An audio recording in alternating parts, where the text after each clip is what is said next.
Okay, hello to Cleo, James, Robin, Sterling, and Winnie. So, we have a long story to read today. So, what is this book? It is a story about the Vampire Zoo. And it's Scooby Doo and the Vampire Zoo. And it stars the Mystery Inc. people, who are the Mystery Incorporated Mystery Inc. The star, of course, is Scooby. And then there's Shaggy Rogers, Fred Jones Jr., Daphne Blake, and Velma Dinkley. So, let's turn so we can read this book at the same time. Creepy creatures. Scooby-Doo and the rest of the gang climbed out of the mystery machine, looked around an empty parking lot. The setting sun made it look deserted and a little creepy. "Oh, like, where is everybody?" said Shaggy. "It must be near closing time," said Daphne. The Mystery Inc. gang walked across the parking lot to the main entrance and passed under an old sign that said City Zoo. "Boy, Scott really should replace that sign," said Fred. "I can see why your friend invited us here," said Velma. "This place looks haunted." Shaggy and Scooby stopped and said, "A haunted zoo," said Shaggy. "A haunted zoo," said Scooby. "Like, oh, what can be scarier than that?" said Shaggy. "Oh, I'm sure it's not haunted," Fred said. "My friend Scott McFadden said that he had a mystery only the Mystery Inc. could solve." The gang moved towards a ticket booth, but it was empty. "Let's go on in," said Fred. "Scott should be expecting us." They stepped past the ticket booth and entered the main zoo. There was no one in sight. No workers, no visitors, nobody. They walked past some birds in cages and reptiles behind large glass windows. A few different animals were in large pits surrounded by handrails. There were animals in the zoo, no people. "Hey, I don't like the looks of this, Scoob," said Shaggy. "Me either," said Scooby. As they moved down one of the wide pathways, a nearby bush began to move. "What's that?" said Velma. The bush rustled a little longer until a man stepped out from behind him. "Gotcha," said the man. Pulled out a small black monkey from inside the bush. "Hi, Scott," greeted Fred. "You made it," Scott said, and he carried the monkey over to the gang.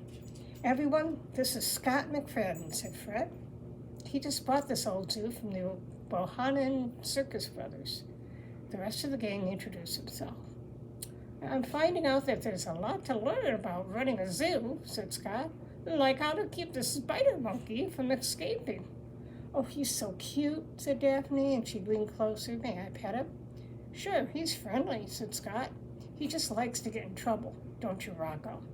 As Daphne leaned in to pet him, Rocco ran up her arm, sat on her shoulder. "Hey, I think he likes you," said Scott.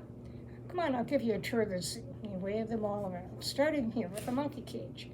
Scott led them to the monkeys and the apes exhibit. There were huge cages full of all kinds of monkeys, chimpanzees, orangutans, gorillas. Scott opened one of the large cases and held out a hand to the spider monkey on Daphne's shoulder. "Come on, Rocco, in you go." The monkey took Scott's hand and climbed off Daphne, swung into the cage, and Scott closed the door. "Excuse me, Scott," said Velma. "Am I seeing things, or are those chimpanzees playing cards?" She pointed to a small table at the chimpanzee cage. 4 chimps sat around the table, holding playing cards. "Wow," said Fred. "I guess you can take the chimp out of the circus, but you can't take the circus out of the chimp." Scott laughed. "Most of my zoo animals were taken from the circus, where they were being mistreated." "I don't know," said Scott. I missed a page. One of the chimpanzees slammed his winning cards to the table, and the other one shook their head and threw down their cards. Hey, that reminds me, said Scott. Oh, you're going to love this. He led the group to another part of the zoo. Everyone stepped up to a handrail, looking over a large pit filled with trees, bushes, rocks, and a large grizzly bear sat on the rock, scratching his stomach. Scott opened a nearby shed and pulled out a unicycle. It looked like a bike, but it only had one wheel. Hey, Bobo, Scott said, heads up. Scott tossed down the bike, and the big brown bear caught it with both paws, looked at it for a minute, then put the wheel on the ground, hopped on, and began pedaling around his pen. Hey, like that is so cool, said Shaggy. It is, said Fred, but I'm guessing that's not why you asked us here, is it? It's not, said Scott. For one thing, something has been scaring away the workers and the visitors. Shaggy said, like what?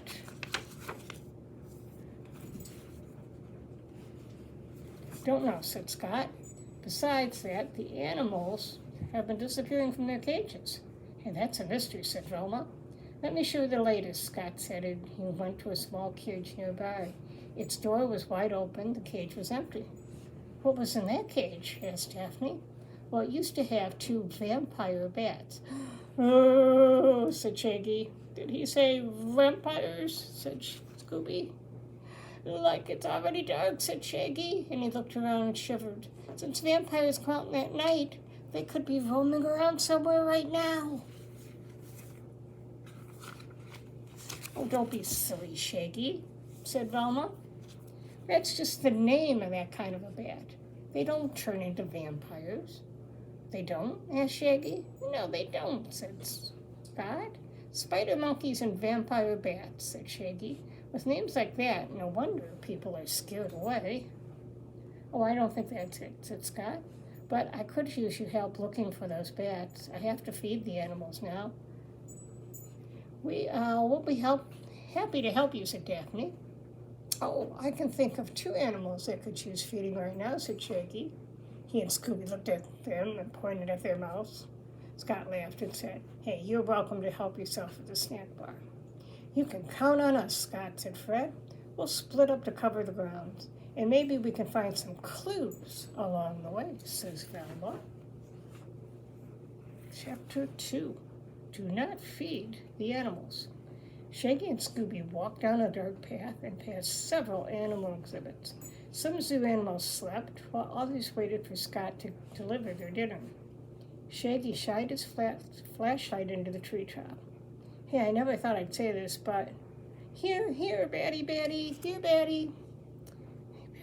Bats are creepy, said Shaggy, but the sooner we find them, the sooner we can solve the mystery. They traveled down the path until Shaggy's flashlight landed on something better than missing bats. Oh, I think it must have something to do with food. No one knows to. What did they find? I keep missing pages here. Bingos, shouted Shaggy. Running the rats? No, better than that, pal. I found the snack bar. Shaggy and Scooby ran up to the small shed, and Shaggy opened the door and leaned inside. Came out with 2 bags of peanuts. Like I think we could use a snack break, said Shaggy, and he handed a bag to Scooby. Well, yeah. Shaggy and Scooby sat on the bench, and it read, Please do not feed the animals. Shaggy pulled out a peanut and tossed it towards his mouth. The peanut took a sharp turn, disappeared into the bushes. And then Scooby tossed up a nut, and it flew into the bush too. Shaggy tried again, but that flew into the bush. Maybe this place is haunted after all. Just then, something long and gray snaked out from the bush behind them. The end of the long tube pointed at Shaggy's bag of peanuts. See that picture? What do you think that could be? Going after the peanuts. It was like a vacuum hose. It sucked up the peanuts out of the bag. Disappeared back in the bush. Zoinks! Shouted Shaggy, and he jumped up and landed in Scooby's arm. Wait a minute. Scooby. Yeah, Shaggy's landed in Scooby's arms. Their teeth shattered. The bushes shook. and a baby elephant stepped out. Psh, and gave it to him with his long trunk. And Shaggy hopped down and said, "Oh, check it out, Scoob. It's a baby elephant."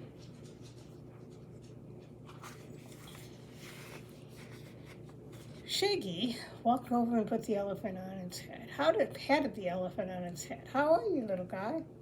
"He likes peanuts too," said Scooby.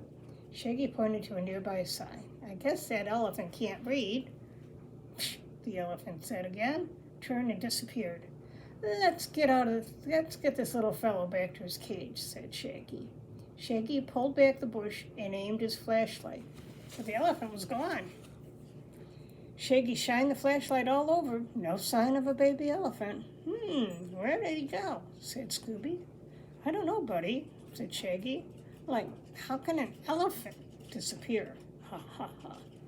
A creepy laugh echoed through the trees. Ha ha ha. Uh-oh. Elephants don't make creepy laughs, do they, Scoob? Scooby said, It's making a creepy laugh. Shaggy and Scooby slowly turned back to the walkway, and they saw a dark figure floating down the path towards them. Black robe swirled as it hovered above the ground. The creature had a pale face, 2 piercing red eyes, 2 sharp fangs. Ha ha ha! Oh no!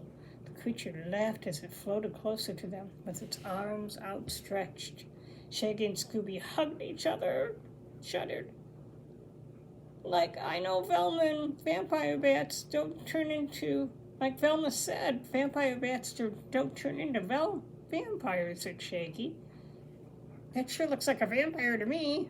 Said Scooby. That's into chapter 2. Chapter 3 is Out on a Limb.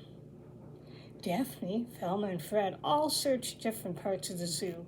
Fred and Daphne used flashlights to search the treetops for the missing vampire bats, and Velma kept her flashlight pointed at the path in front of them. "Those bats are going to be hard to spot up in that tree." "While you two look for the bats, I'll look for clues," said Velma. "And I think I just found something." Velma aimed her flashlight at a folded piece of paper on the ground. Fred and Daphne gathered around while Velma picked it up. "Is it a map of the zoo?" said Daphne. "I think so," said Velma. "It looks like something they would sell in a gift shop." Fred pointed to parts of the map. "It looks like somebody wrote all over this one." "The elephant pit is circled," said Daphne. "So are the bear and the monkey exhibits." "Hey, a bunch of them are circled," said Velma. "I think we found our first clue."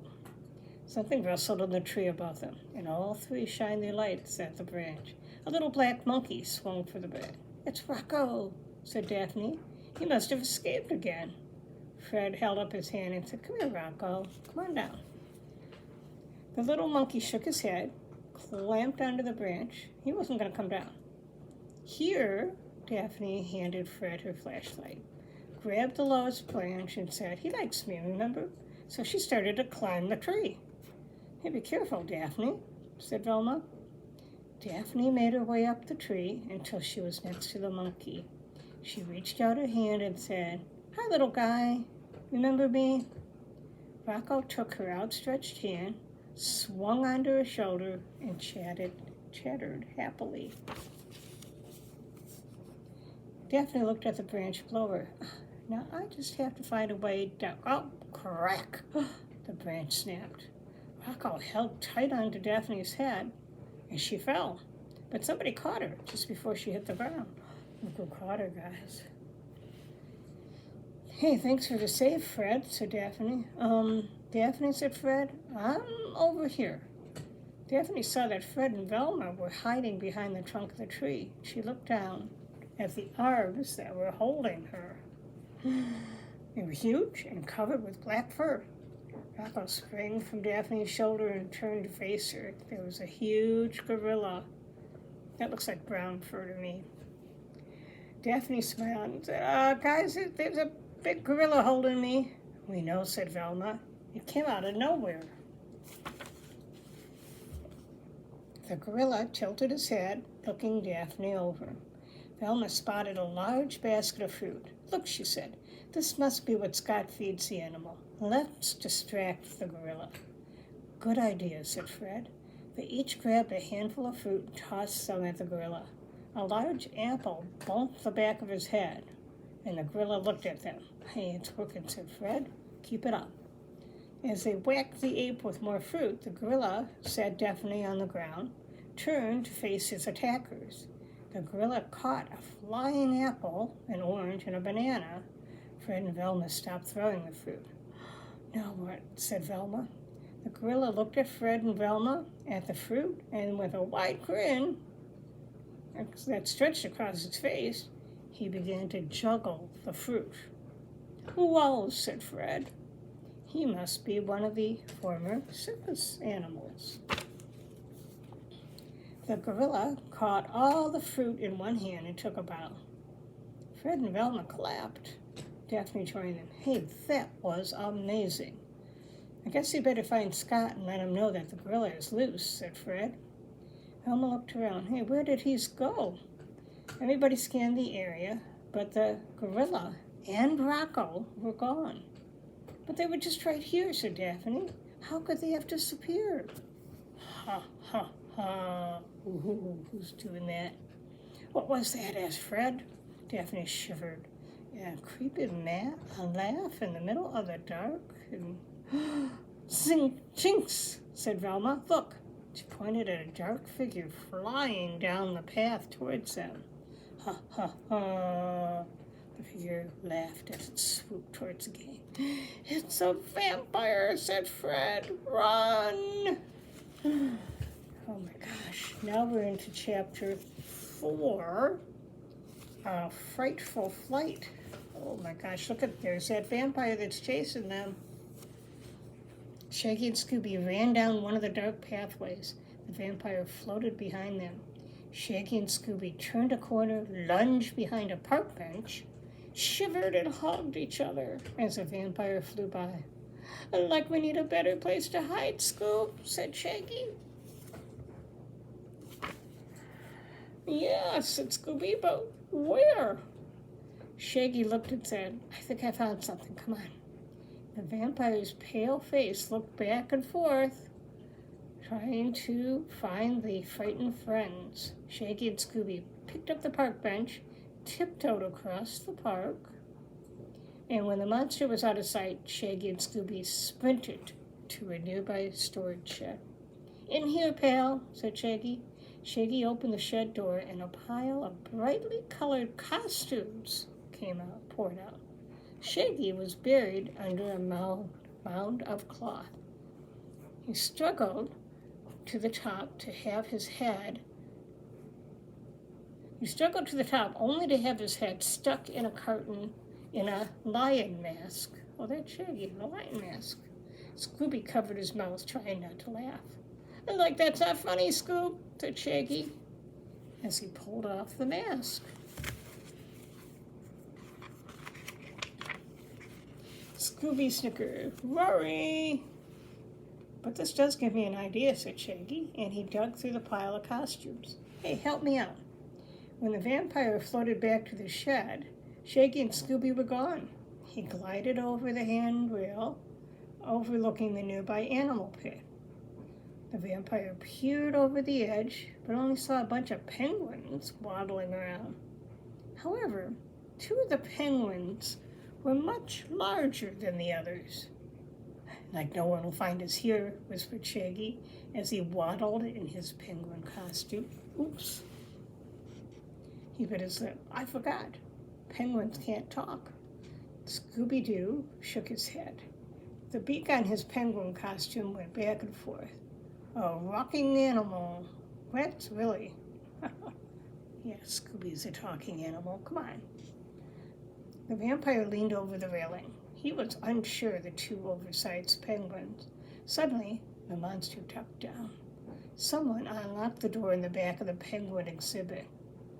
"All right, rock hoppers," said Scott, and he held a bucket full of fish. "Time for dinner." He calls his penguins rock hoppers. All of the penguins paddled their way over to Scott. Oh, look at this. Yeah, I think they look a little bit bigger than the other penguins. Yeah. Shaggy and Scooby waddled along with them, and Scott began tossing small fish to the penguins. Each bird caught a fish and swallowed it whole. Shaggy glanced up at the railing. The vampire was still there, peeking over the side. "Like the vampires watching us, Scoob," he said, "but I sure don't want to swallow one of those stinky raw fish." Scooby shook his head. Me neither." As Scooby and Shaggy waddled closer, Scott held out a fish. "What? You are big ones. You two are big ones," he said, "and here's your dinner." Shaggy and Scooby both shook their head. The penguin beaks went back and forth. Scott said, "Oh, come on. You know you want them." Shaggy rubbed his penguin belly with one of his penguin furs. No, thank you. We're full from lunch." "Well," said Scooby. Scott leaned over and said, "Shaggy, Scooby, what are you doing here?" Shaggy pointed his fin up at the vampire. "Like hiding from him," yelled Shaggy. The vampire rose above the handrail and pointed at them. "A vampire!" shouted Scott. "Let's get out of here," screamed Shaggy, dashed towards a large slide in the center of the ice. "Rhyme on," said Scooby, and he pulled Scott onto his back, flew onto the slide after Shaggy. With Scott on Scooby's back, they slid down the long icy hill. The ramp at the bottom sent them all soaring into the air. Shaggy and Scooby held out their fins as they sailed toward the vampire. Oh, what's going to happen? Look at that. That slide made them go right up in the air.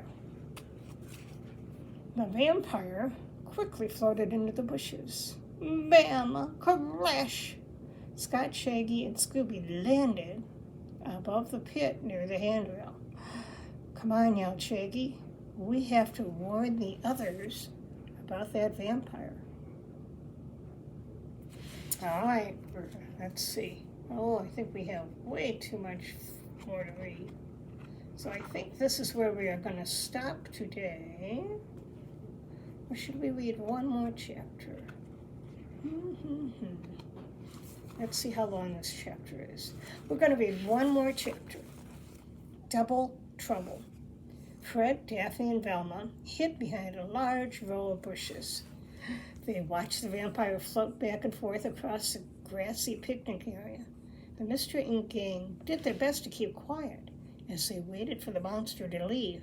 Daphne said, Look, she whispered. A second vampire glided in view. The two monsters circled each other, searching for the gang.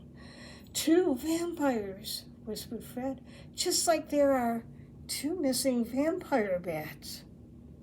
There has to be more to it, said Velma. Vampire bats don't turn into actual vampires. Well, I'm not going to ask them to find out, said Daphne. The gang stayed hidden while the vampires continued to drift around the area. After a while, the 2 monsters floated away. Fred, Velma, and Daphne climbed out of the bushes. I hope we've seen the last of those vampires, said Daphne. Me too, agreed Fred. Now we need to track down the missing gorilla and Scott's other missing animals. Hey, speaking of tracks, said Velma, I think I found another clue. She shined her flashlight on the ground. Tire tracks. Hey, these look like bicycle tires, said Velma. Let's follow them and see where they go. With Velma in the lead, the gang followed the tracks through the zoo. They passed several animal cages and exhibits. Some cages held sleeping animals, but many of them were empty. They followed the tracks to a landing that overlooked an animal pen. Before they could see what was below, Daphne placed a hand on Velma's shoulder. Turn off the flashlight, whispered Daphne. Velma switched off the light, just as a vampire appeared on the pathway behind them. The monster turned his head from side to side, searching. He hasn't spotted us yet, said Fred. Let's hide. As they turned to run, the second vampire appeared. There's nowhere to hide, cried Velma. I have an idea, said Fred. The two vampires floated towards each other. They sailed past each other, continuing their search. Neither vampire saw the pair of hands holding on to the other side of the handrail. Fred held tight to the railing while he dangled over the exhibit below. Velma held on to his legs. Daphne held on to Velma's legs. Daphne looked down at the dark water and said, I don't know what lives down there, she said, but I hope it's friendly. Just then, an alligator leapt out of the water.